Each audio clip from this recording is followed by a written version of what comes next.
Hello. I am so honored to be here today. I have a question for all of you. And that question is, who's telling your story? Growing up, this wasn't a question I thought about very often. As a young girl living in Palos Verdes, a suburb of Los Angeles, I lived in a bubble. I did not think it was unique to have Indian immigrant parents, nor did I find it that unique to be surrounded by a diverse array of students that I got to know on a daily basis. And my voice was as loud or as soft as I intended it to be, and it was heard by whoever I chose to direct it towards.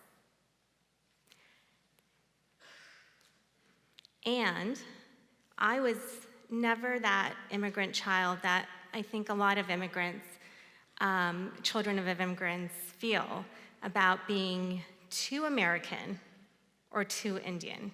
I was very comfortable in my 80s and 90s gear, much to my chagrin now, talking about American television, as I was in my Indian gear, displaying my Indian classical dancing abilities.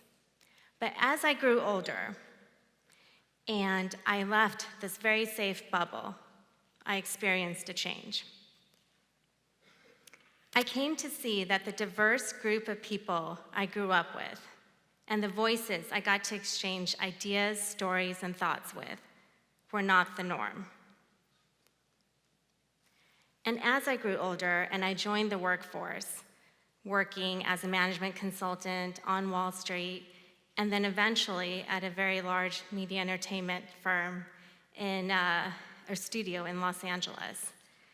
Through it all, I realized that the stories that all these industries showed were through an increasingly limited spectrum. And while that prism reflected light or captured light, it didn't reflect the full vibrancy of what it could capture. And that's when things started to shift for me. In filmmaking, the lens of a camera captures both light and shadow. And its focus tells an audience what to focus on and what elements are in the background. Here I was, all these years later, moving through the world as a fuzzy, out of focus splash of color in the background for someone else's story. I decided it was time for me to take stock of that. And I was tired of my story being told by others that didn't reflect my truth. And I was tired of my story not being told at all. So I became a storyteller. As an American woman with a South Asian background, I was used to seeing South Asian characters as goofy jokes, like Apu from The Simpsons, or any Indian in the Indiana Jones and Temple of Doom films. Or they were presented as a sidekick to benefit the journey of the well-meaning white characters who were always at the center of the story, as in Darjeeling Limited. And don't get me wrong, I loved most of it, whether purely Indian or American. But the American one, I'm American.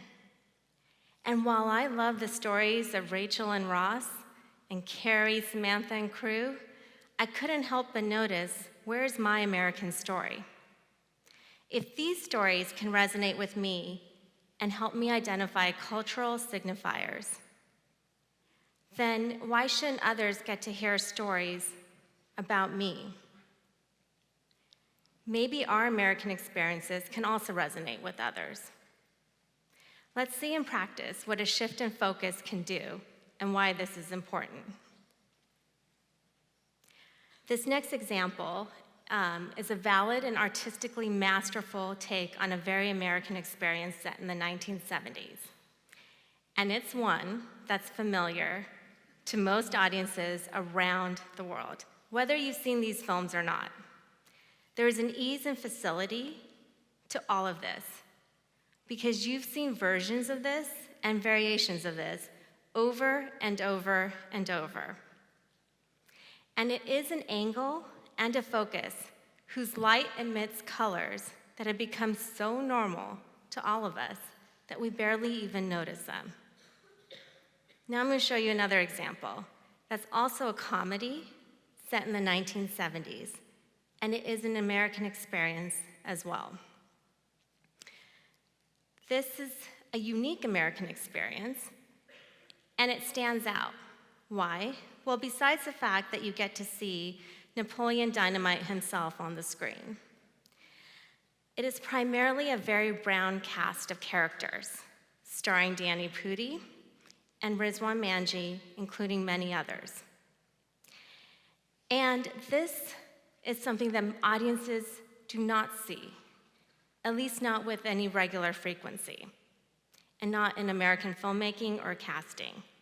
But here again, we have an object that is emitting different kinds of light, and that which exposes us to which is in front of us, and that which many of us may not have even thought to see. And why is this important? Well, the writer-director of this film, Lena Khan, is a South Asian woman who happens to be Muslim, and the producer, myself, I'm a South Asian woman, and together, we wanted to create a story that was both funny, witty, and charming, and that represented characters in the 1970s, an immigrant story. However, for us, it was not a major story point that these characters happened to be South Asian or Muslim. In fact, we wanted the camera to focus on their experience and watch their American story play out, just as any other American story does.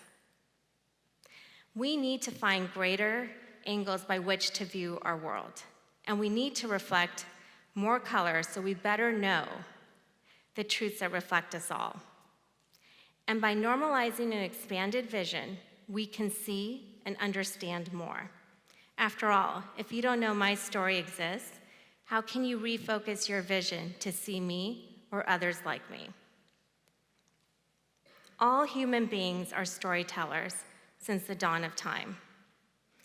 And those of us who've decided to use storytelling as a profession have a responsibility to reflect all the light available to us and to show as much color and variety in the human experience as we can.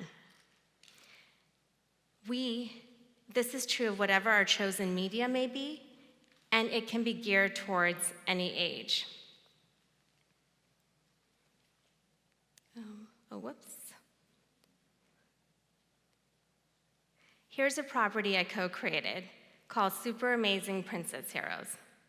These characters are young girls from around the world who are princesses that transform using their superpowers. Media is powerful, and by showing young children a normalization of color reflected on screen, we offer them a vision that better reflects a common humanity with everyone and also expands the capabilities of their imaginations. The more light we can see, the better we can observe truth, because we have the ability to see more, understand more, and experience more. So going back to my first question, who's telling your story? I hope all of you will start to tell your story and learn more from the others around you. Thank you all.